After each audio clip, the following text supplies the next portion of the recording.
नमस्कार दोस्तों, एक बार फिर आप सभी का स्वागत है एड्यूटेनमेंट शो पर, जहां आज हम लेकर आए हैं शिक्षा जगत के प्रमुख समाचार।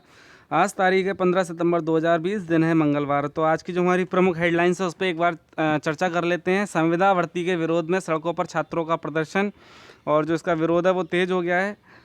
अगली खबर, केंद्रीय विश्वविद्यालयों में 18,000 से अधिक पद खाली हैं जिन पर भर्ती की जा सकती है। LT ग्रेड रिजल्ट को लेकर मांग तेज हो गई है। अभ्यर्थियों ने किया आयोग के अध्यक्ष से मिलने का मांग। और प्रदेश के सभी नर्सरी स्कूलों में तब्दील होंगे सभी आंगनवाड़ी केंद्र। जितने भी आंगनवाड़ी केंद्र हैं वो नर्सरी स्कूलों में तब्दील किए जाएंगे। इसके साथ देश और दुनिया की तमाम अपडेट से आपको रूबरू कराएंगे। तो वीडियो को शुरू करने से पहले अगर आप हमारे चैनल पर नए हैं तो हमारे चैनल को सब्सक्राइब करके बेल आइकन दबा लें, जिससे आने वाली वीडियोज़ का नोटिफिकेशन आपको मिलता रहे। तो आइए हम आज की वीडियो शुरू करते हैं।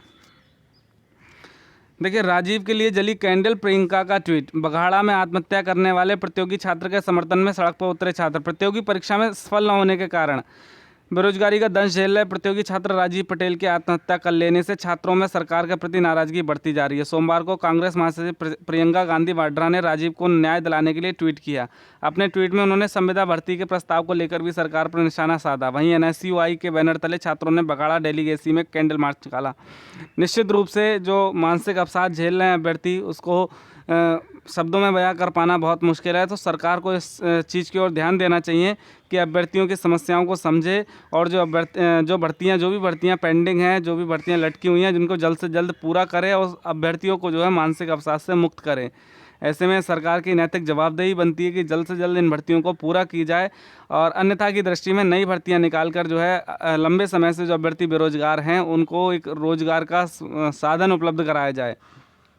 देखिए, सरकार जो है जितने भी प्रवेश परीक्षाएं हैं उनको समय से करा रही है, लेकिन जो भर्तियां हैं या नई भर्तियां हैं उन पे जो है पूरी तरीके से रोक लगी हुई है।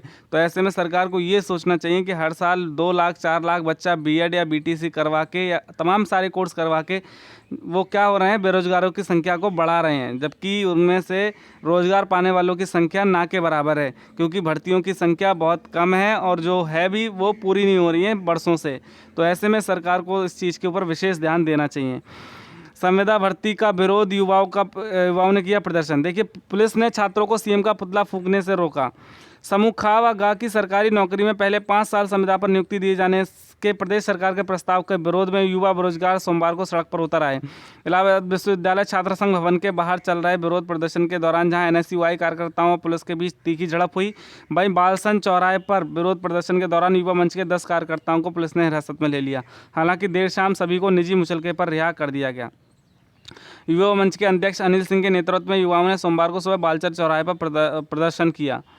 देखिए, निश्चित रूप से जो संविदा भर्ती को लेकर छात्रों का प्रदर्शन है एक तरीके से सही है और उनकी मांगें जायज़ हैं। भाई, जो अभ्यर्थी 5 साल 2 साल 3 साल तैयारी करने के बाद किसी गवर्नमेंट जॉब के लायक खुद को बनाता है, 2-3 चरण की परीक्षा और इंटरव्यू देने के बाद जाकर वो उस परीक्षा में सेलेक्ट होता है और उसके बाद उसे 5 साल संविदा पर नियुक्ति दी जाए, उसमें भी उसे सरकारी सेवा के लाभ नहीं मिलेंगे, तो ऐसे में सरकारी नौकरी करने का क्या फ़ायदा।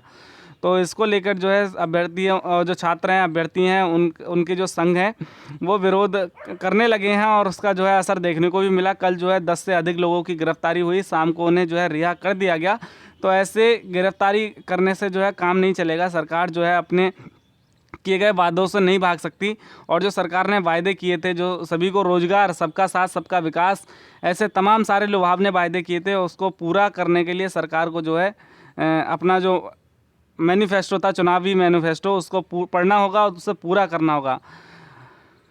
तो निश्चित रूप से जो अभ्यर्थी विरोध कर रहे हैं संविदा भर्ती के लिए, सड़क पर उतरे छात्र, कई गिरफ्तार, देर शाम रिहा किए गए युवा मंच के कार्यकर्ता, DLED प्रशिक्षुओं की भी गिरफ्तारी। देखिए, संविदा भर्ती के प्रस्ताव के विरोध में सोमवार को जिलाधिकारी कार्यालय ज्ञापन देने पहुंचे संयुक्त प्रशिक्षु मोर्चा के प्रदेश अध्यक्ष रजत सिंह, अश्विनी सिंह, सुनील यादव एवं अन्य प्रशिक्षुओं को पुलिस ने हिरासत में ले लिया, पुलिस लाइन भेज दिया। प्रशिक्षु नई शिक्षक भर्ती शीघ्र शुरू किए जाने और संविदा भर्ती के प्रस्ताव को वापस लिए जाने की मांग कर रहे थे। निश्चित रूप से भाई, सरकार को इस चीज़ के ऊपर विशेष ध्यान देना चाहिए कि हर वर्ष BTC और BEd कोर्स में कम से कम 5 से 6 लाख बच्चों को प्रवेश दिया जा रहा है, और उसमें अगर नौकरी की बात करें तो हर साल मुश्किल से 5 या 10 हज़ार लोग जो हैं सरकारी सेवा में जा पा रहे हैं।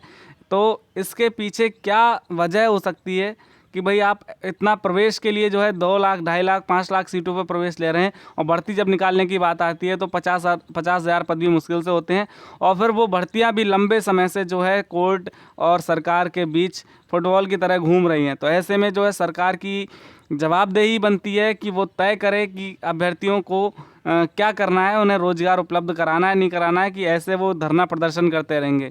देखिए अभी ताली थाली का जो एक प्रदर्शन किया, उसके बाद जो है दिया जलाने का प्रदर्शन किया, उसके बाद उन्होंने डिजिटल कह सकते हैं डिजिटल आंदोलन किया। तो ऐसे तमाम तरीके से अभ्यर्थी तमाम हथकंडे अपना रहे हैं जिससे सरकार तक उनकी बात पहुँचे, लेकिन सरकार जो है कान पर जो है जू नहीं रेंगती। तो ऐसे में जो है सरकार को निश्चित रूप से जो है इस चीज़ से सबक लेना होगा, इस चीज़ को मुद्दा बनाना होगा, अन्यथा की दृष्टि में जो है जो अभ्यर्थी हैं निश्चित रूप से वो विरोध तेज करेंगे और सरकार को जो वो विरोध झेलना पड़ेगा। बढ़ते हैं अगली खबर की तरफ। मार्कशीट आने के बाद ही दूर होगा स्केलिंग का विवाद, अभ्यर्थियों की मांग, पूर्व की भांति स्केल्ड नॉन स्केल्ड अंकों की जानकारी दे आयोग। क्या है स्केल्ड और नॉन स्केल्ड अंक? देखिए, और नॉन स्केल्ड अंक का मतलब है अभ्यर्थी को परीक्षक ने वास्तविक रूप से कितने अंक दिए, और स्केल्ड अंक से तात्पर्य है स्केलिंग के बाद वास्तविक अंकों में कितने अंक घटाए या बढ़ाए गए। देखिए, पीसीएस 2018 का अंतिम चयन परिणाम आने के बाद अभ्यर्थियों को अब कट ऑफ अंक और मार्कशीट जारी होने का इंतजार है। इस परीक्षा में स्केलिंग का विवाद सामने आने के बाद अभ्यर्थी अब उत्तर प्रदेश लोक सेवा आयोग से मांग कर रहे हैं कि पूर्व की भांति इस बार भी मार्कशीट पर स्केल्ड और नॉन स्केल्ड अंकों के बारे में जानकारी जरूर दी जाए, ताकि स्केलिंग को लेकर सही स्थिति स्पष्ट हो सके। देखिए, जो अभ्यर्थियों की मांग है बिल्कुल जायज़ है कि जो उन्हें अंक मिले हैं स्केल्ड और नॉन स्केल्ड दोनों का जिक्र उनकी मार्कशीट पे होना चाहिए, जिससे अभ्यर्थी जो है अपने अंकों को लेकर संतुष्ट हो सकें, उन्हें किसी तरीके का जो है मन में भ्रांति ना रहे। तो ऐसे में जो आयोग का दायित्व बनता है कि जो मार्कशीट पे इन अंकों का उल्लेख करे और जल्द से जल्द करे, क्योंकि रिजल्ट घोषित हो चुका है, अभ्यर्थी पास हो चुके हैं, कुछ अभ्यर्थी फेल हो चुके हैं। तो ऐसे में जो अभ्यर्थी परेशान हैं वो जल्द से जल्द मार्कशीट और अपने अंकों को देखकर संतुष्टि प्राप्त करना चाहते हैं। देखिए, पॉलिटेक्निक की ऑनलाइन प्रवेश परीक्षा आज। पॉलिटेक्निक संस्थानों में दाखिले के लिए 15 सितंबर को ऑनलाइन परीक्षा होगी। दोनों पालियों में परीक्षा शुरू होने से पहले सभी कक्ष, कंप्यूटर, टेबल व कुर्सी को सैनिटाइज किया जाएगा। अभ्यर्थी को परीक्षा केंद्र में पर्स व जेवर लाने पर पाबंदी है। परीक्षा केंद्र में प्रवेश से पहले अभ्यर्थियों की थर्मल स्कैनिंग होंगी, फिर सैनिटाइज किए जाएंगे। इसके बाद मेटल डिटेक्टर से जांच की जाएगी। प्रदेश के 23 जिलों में होने वाली संयुक्त प्रवेश परीक्षा 2020 की ऑनलाइन परीक्षा के लिए 46,443 छात्र पंजीकृत हैं। देखिए, अभी ऑफलाइन परीक्षा हुई थी, अब जो अभ्यर्थी बच गए हैं जिन्होंने ऑनलाइन विकल्प लिया था, वो जो है ऑनलाइन परीक्षा आज जो है प्रदेश के 23 जिलों में होगी, और जिसके लिए जो है 46,443 छात्र पंजीकृत हैं। तो इसके लिए सोशल डिस्टेंसिंग, मास्क, सैनिटाइज़र, मतलब जो कोरोना की गाइडलाइन है उसको पालन करते हुए परीक्षा देने छात्र जाएं। 42 केंद्रीय विश्वविद्यालयों में 18,000 से ज़्यादा खाली पद। देखिए, ये खबर जो है, ये आंकड़े आप जो देख रहे हैं निश्चित रूप से चौंकाने वाले हैं और बहुत मतलब बड़े आंकड़े हैं। इनमें शिक्षकों के 6,210 पद, संस्कृत विश्वविद्यालय व इग्नू में भी यही हाल। देखिए, देश के 42 केंद्रीय विश्वविद्यालयों में 18,647 पद खाली पड़े हैं। इसमें से 6210 और गैर शैक्षणिक कर्मचारियों के 12,437 पद हैं। वहीं 3 केंद्रीय संस्कृत विश्वविद्यालयों में भी 168 पद रिक्त हैं। तो रमेश पोखरियाल निशंक ने सोमवार को संसद में जानकारी दी। उन्होंने बताया 1 सितंबर तक इग्नू में 196 शिक्षकों और 1090 गैर शिक्षकों के पद खाली हैं। निशंक ने कहा रिक्तियां और उन्हें भरना सतत प्रक्रिया है। देखिए, निश्चित रूप से बहुत सारे पद जो हैं खाली हैं, चाहे वो आप केंद्रीय विश्वविद्यालय की बात करें, चाहे माध्यमिक स्कूलों की करें, चाहे इंटर कॉलेजों की करें, चाहे डिग्री कॉलेजों की करें, असिस्टेंट प्रोफेसर की करें। ऐसे में सरकार को चाहिए कि वो मतलब समय समय पर भर्तियां निकालती रहे, जिससे जो योग्य अभ्यर्थी हैं जिनको ज़रूरत है रोज़गार की, वो उसमें प्रतिभा करके अपना रोज़गार पा सकें और अपनी 2 जून की रोटी की व्यवस्था कर सकें। तो ऐसे में जो पद खाली हैं उनको भी जल्द से जल्द भरा जाना चाहिए। इससे 2 फायदे होंगे, एक तो सरकार जो है युवाओं को रोज़गार दे पाएगी, और दूसरा जो वहाँ पे पढ़ने वाले बच्चे हैं उनको बेहतर शिक्षा मिल सकेगी। तो ये दोनों जो हैं सरकार के प्रमुख मुद्दे होने चाहिए, क्योंकि शिक्षा एक ऐसा मुद्दा है जिस पे बात करना बहुत ज़रूरी है। ठीक है, शिक्षक और छात्र दोनों को हम देश का निर्माता कह सकते हैं। तो इस ऐसे में जो है सरकार को जो है ज़रूर इस चीज़ को ध्यान देना चाहिए। देखिए चार्जशीट दाखिल होते ही रिजल्ट की उठी मांग, ये खबर आ रही है एलटी ग्रेड शिक्षक भर्ती से। एलटी ग्रेड शिक्षक भर्ती में पेपर लीक मामले में एसटीएफ ने चार्जशीट दाखिल कर दी है। अभ्यर्थी अब यूपी पीएससी से अध्यक्ष से मांग कर रहे हैं कि हिंदी और सामाजिक विज्ञान विषय के लंबित परिणाम पर तत्काल निर्णय लिया जाए। अभ्यर्थियों ने अध्यक्ष से मिलने के लिए आयोग में ज्ञापन देकर समय मांगा है। देखिए अभी जो चार्जशीट का वजह से जो रिजल्ट रुका हुआ था कि जब तक चार्जशीट दाखिल नहीं हो जाएगी सीबीआई में तब तक जो है किसी तरीके का रिजल्ट या कोई प्रक्रिया आगे नहीं बढ़ेगी। तो ऐसे में चार्जशीट दाखिल होने के बाद अब अभ्यर्थियों ने मांग तेज कर दी है कि जल्द से जल्द एलटी ग्रेड का जो है रिजल्ट घोषित किया जाए और चयनित अभ्यर्थियों को जल्द से जल्द नियुक्ति दी जाए। तो ऐसे में उन्होंने अध्यक्ष जी से मिलने का समय मांगा है और निश्चित रूप से उनकी जो बात है वो ऊपर तक पहुँचनी चाहिए, अध्यक्ष जी को उनकी बात सुननी चाहिए। देखिए नर्सरी स्कूल में जल्द तब्दील होंगे प्रदेश के सभी आंगनबाड़ी केंद्र। 1.87 लाख आंगनबाड़ी कार्यकर्ताओं को दिया जाएगा ऑनलाइन प्रशिक्षण। प्रदेश के सभी आंगनबाड़ी केंद्र जल्द ही नर्सरी स्कूलों में तब्दील होंगे। इसके लिए प्रथम चरण में 1.87 लाख आंगनबाड़ी कार्यकर्ताओं को बेसिक शिक्षा विभाग की ओर से प्रशिक्षण दिलाया जाएगा। फिलहाल 3 मंडलों में प्रशिक्षण शुरू कर दिया है कि इस बात की अटकलें लगाई जा रही हैं कि कोरोना संक्रमण की स्थिति सामान्य होते ही इसी सत्र में आंगनबाड़ी केंद्रों को नर्सरी स्कूल में तब्दील कर दिया जाएगा।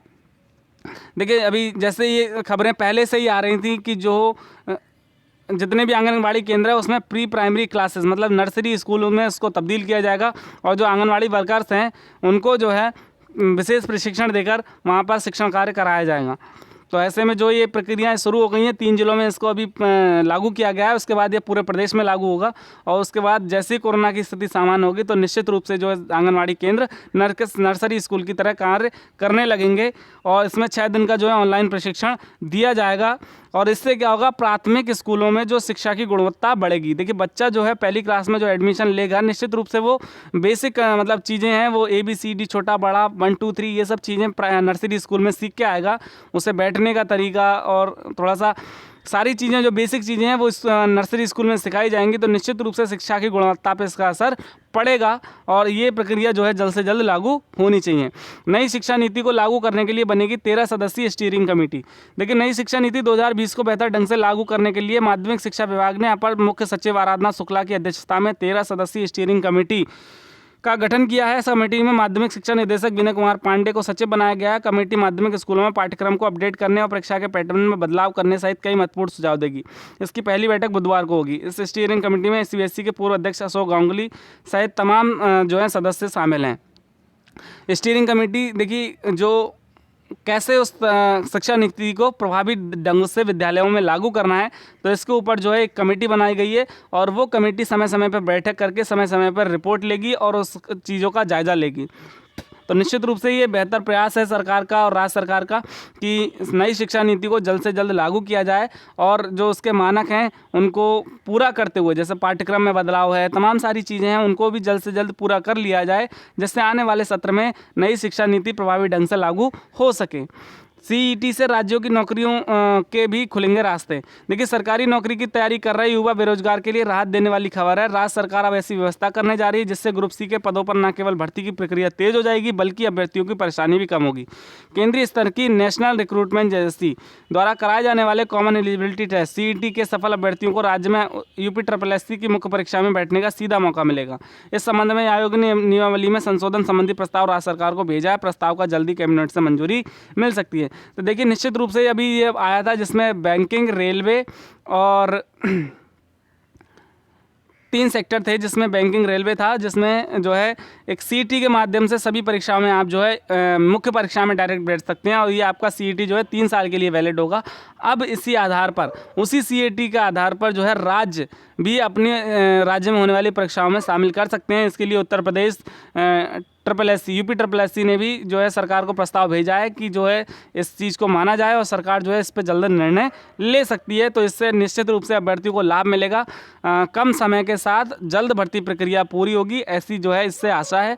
तो दोस्तों ये थी आज की हमारी वीडियो। आशा करते हैं वीडियो आपको पसंद आएगी। अगर आपको हमारी वीडियो पसंद आए इसे लाइक करें, शेयर करें और हमारे चैनल को सब्सक्राइब करें। तो thank you for watching our video. Thank you very much.